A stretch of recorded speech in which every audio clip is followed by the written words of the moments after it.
part of the European mission Aspides, Germany has deployed the frigate Hessen to the Red Sea to help protect trade ships from attacks by Houthi rebels in Yemen. The Red Sea is one of the world's most important trade routes and vital too for the German economy. Over the past few months, we saw increased attacks on commercial ships in the region, which also prompted the US and Britain to deploy forces to the Red Sea. Just a few days after its arrival, the German warship already saw action when it shot down 2 drones, but reports later emerged that it also almost shot down a US drone accidentally.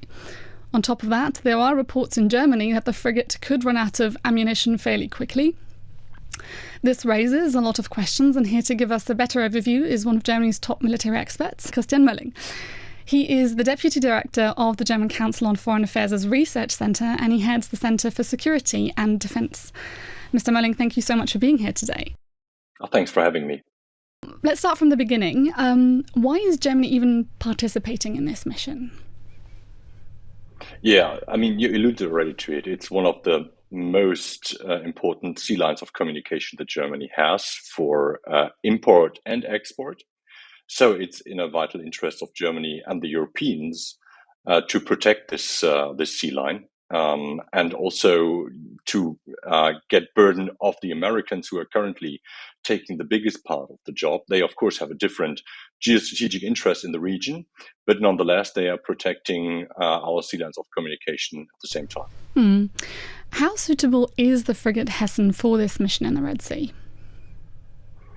It's a mission especially dedicated towards air defense. So with regards to what is the current threat in the region, it's of course very suitable to that. It's also operating with other frigates and ships in the region. So it's not only that one ship has to do all the tasks. So in principle, with regard to the formal designation, it's the right choice to bring the ship into the region. Would Germany have other frigates that can also be sent to the Red Sea instead?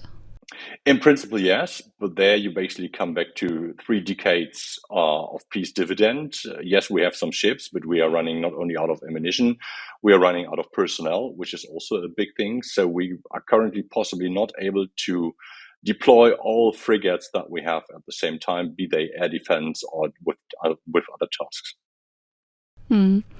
Now, we know that the German frigate in the Red Sea almost shot down a US drone. How can that happen? Yeah, normally what you try to do is to, of course, avoid this. But this demands of those who are flying to switch on their transponders, which identify them as friends to friendly forces. And that obviously was a problem at the beginning. It's also not so easy to identify a flying object just from its electromagnetic signature. And therefore, if you doubt what the type of aircraft you have and what's the mission of the aircraft, you are just forced to possibly take it down, and that's what happened. Now, it also recently emerged that the frigate has serious issues in restocking ammunition. Now, as far as I know, the frigate is equipped with 3 big air defense systems. Can you explain where the shortages are in terms, or maybe explain from the beginning, what air defense systems does it have and where are the restocking issues? Yeah, so you have 3 different systems. As far as we know, the problem so far with restocking of ammunition is especially to the long-range missile, which is the Standard Missile 2, that's how it's called. So this is basically providing the long-range umbrella for the frigate and the forces it's there to protect. Germany has not stocked enough of those missiles over the last years, simply because we thought it's more or less a theoretical mission that we could go into. And that's not only a problem for the current mission in the Red Sea, it's also, and a much bigger problem with regards to alliance defense, because if you think about a high intensity warfare, then you will not only have to shoot down 1 or 2 drones. So in principle, this is a kind of a bigger problem. The German Navy currently tries to figure out how much of the missiles they still have in stock. I doubt that we will find out officially how much that is, because this is also an issue of operational secrecy. You would basically disclose to your enemies what your capability is. But yes, it seems to be a significant problem. Now, we do have, like you said, the one for the long range, that's the standard missile too, but there's also for shorter, I think for 10 kilometers, there's the rolling air frame missile, and also the so-called evolved Sea Sparrow for targets around 50 kilometers away. How can they potentially compensate for the long range missiles? Partly, and it's a good reason that you have three different systems. What you of course want to avoid, as long as it's about protecting your own ship or also the forces, the naval forces around your ship, to let any enemy come close to you. So what you try is to stop the enemy as soon as possible. If enemies are able to circumvent the first wave, so to say, or the first umbrella, then the second and third umbrella come in. But there always the risk is basically increasing. The thing here now is also using the long range, very high capable missiles is not very cost effective because such a missile costs you around 4 million euros. So you're basically shooting that as a several hundred euro drones. So you're easily running out of stocks with shooting down not high value targets. At the same time, you're protecting your ship or other ships, which are much more higher in value. So there's also a justification to use this missile. But the problem is, if you start running out of the missiles, you're also running out of options here. Mm-hmm. Can you explain what you mean, running out of options? That basically means you can no longer choose the three different versions and make a clear calculus of what you want to do. You're forced into, if you lose one of the systems, because you don't have any ammunition any longer, especially if it's long range. So the long range umbrella for your ships and your forces is gone. So you only have the medium and the short range umbrella. And that is simply increasing the risk because you can never assume that you can shoot down by 100% every incoming target. Mm. So how long do you reckon the frigate can actually stay put in if one of these systems basically runs out of ammunition? Yeah, you cannot count this in days, but basically in shots. So it really depends on how many shots the frigate is forced to fire on enemy targets. Plus, what you also have to take into account, the frigate will have to move out of the theater again, being capable of protecting itself and other ships that are around the frigate. So there's also a reserve that you would have to keep. But then, as long as we can't find more ammunition, the ship is infinitely out of game or for a longer time, because even if we find the ammunition, it still needs to be transferred to a seaport close to or to a tendering ship. Mm.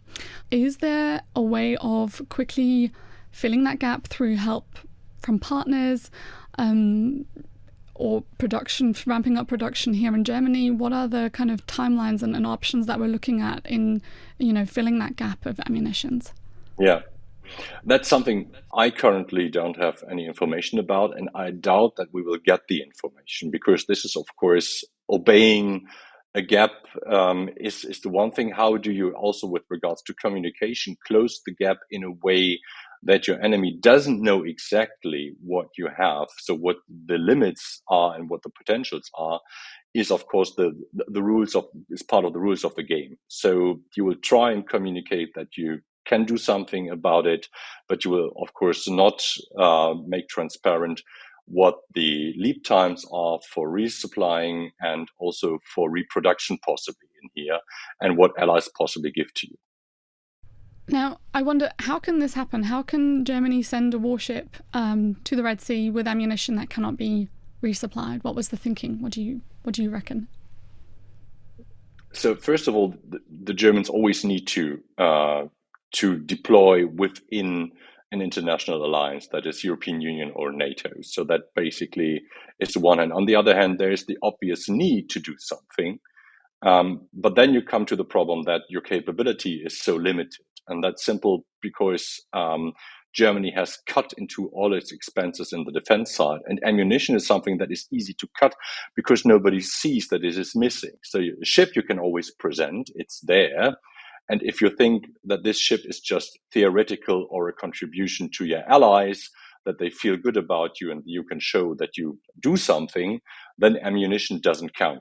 But now it counts. So this is a big change for Germany. And as you can see, it's not only ammunition with regard to artillery, as we currently see in Ukraine. We have an ammunition shortage in many other areas, long known before the beginning of the Russian war of aggression. But now you basically see how reality bites into the German system that is completely under equipped for a longer term warfare, even not even if it's not about alliance defense, even if it's just in the Red Sea. There's timely a limited capability and also a limited contribution to German interest. Now, I wonder what signal does this send to possible enemies in the region, knowing that, it's in the media now that it's potentially running out of ammunition. How dangerous is that for the mission? I guess what you have to start now, and I guess the German Navy is already doing this, thinking, okay, so first of all, what do we have in stock? Second, what can we lend from partners and allies? And how can we go back into a reproduction or a amplified production of a new version of this missile? I guess these are all things that are currently figured out. I wouldn't say that this story is an end, and especially a bad end. It is also sending a signal to the domestic discussion here in Germany, which is all about how do we basically nurture all the defense needs that we currently have, because they are huge. Everybody knows about the special fund, but most people, or at least most experts at the beginning, said 100 billion is a fine thing, but it's definitely not enough. It's just a first shot. And now we see that all the different needs are basically biting in the defense budget.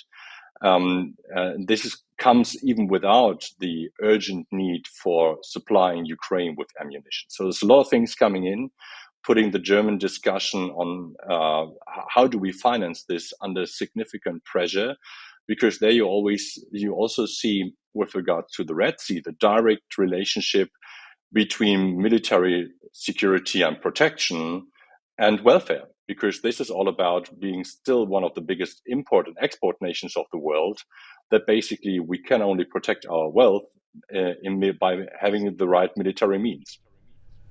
I mean, you said it earlier, the Bundeswehr, or the German armed forces, have gone through cuts and cuts and cuts over the years. And at the same time, there is an economic need to participate in this mission. So basically Germany's sending what it can when it can. And at the same time, I do wonder how effective, because like you said, the US and the UK already have deployed forces to the Red Sea. How effective is this military presence in also potentially preventing an escalation? So the job of the mission is something which is done in a division of labor with the other forces which are already deployed, and the US as well as the UK have also different interests. It's not only about protecting sea lines of communication; it's also about deterring or punishing the Houthi rebels in the region. It's also about protecting Israel. So there's many things are coming into this. The European Union mission is only one part of that, and it's a very limited part of that, which of course stands in big tension to that the European Union is primarily in demand of this sea route, and it just deploys a very limited force on the one hand, and very late. The US have been first. So this is about the European Union being again not able to project power and project protection to those vital lines of communication that are so important for our economies. Christian Mölling, thank you so much for your time. Thank you very much. It was a pleasure.